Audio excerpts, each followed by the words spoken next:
ko defee kon nag ak kilifa googa di sëriñ Bara Njaay waaw dañu arrêté woon ko ñu ngi koy bàyyi xel ndax dama mës a dégg ci benn émission muy défendre sunu cause ni miinuma sëriñ Moustapha it miinuma waaye li mu nekk ñëpp la ko nekkal kon nag am na loo xam ne ku ko def ñun ñëpp nga ko def waaw looy tax nag moom itam ma di ko bàyyi xel te di ko solidariser ak moom te di koy ñaanal yàlla jàmbaar la te ku gëm li mu nekk la waaw su ko defee loolu rek lañ ni woon ñu wax muy ay baat yu ndaw waaw dafay tolloog nag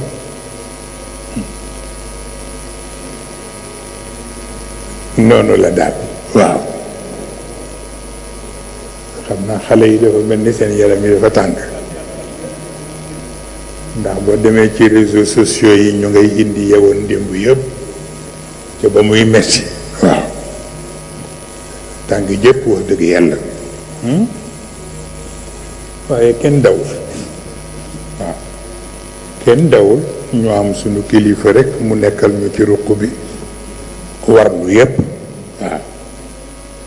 mosuma gis mukk lu mel noonu waxal mu sëf nañu wax njaboot yu bu kenn yor arme de feu ndax ku jël fetalit du takk ndax ma ko garanti ndax ci El Hadj Omar la jóge waaw waaw te la mu wax it loola am waaw bu ko defee loola nag jógu fi ba tey waaw te loolu rek a am solo waaw ngeen baat ñu àq bu waxtaan wi diisee ngeen bal ñu àq bu waxtaan wi woyofee ngeen bal ñu àq nit ku ne la nga gëm rek nga gëm waaw dama dul waxantu nag waaw dara xew may wër fii fu ne may waxantu xawma ko may bàyyi ba sama farata jot rek lii ma war a wax ma wax ko waaw tey nag la sama farata jot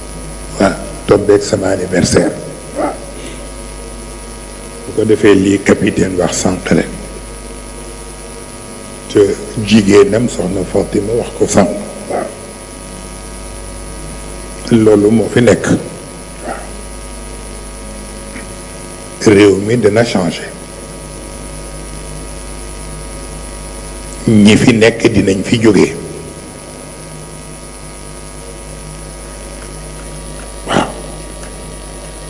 ku ko gëm ko ku ko gëmul yaa xam ngam ambassade des pays ak paysans lay avertir ni leen nañu bàyyi xel ni ñi fi ne dinañ fi jógee waxatuma laa keneen waaw tax na kon nag lu waay di def bay boo mu xam ko waaw léeg-léeg nga gis sax ñuy def ay commentaire di sànni ay flèche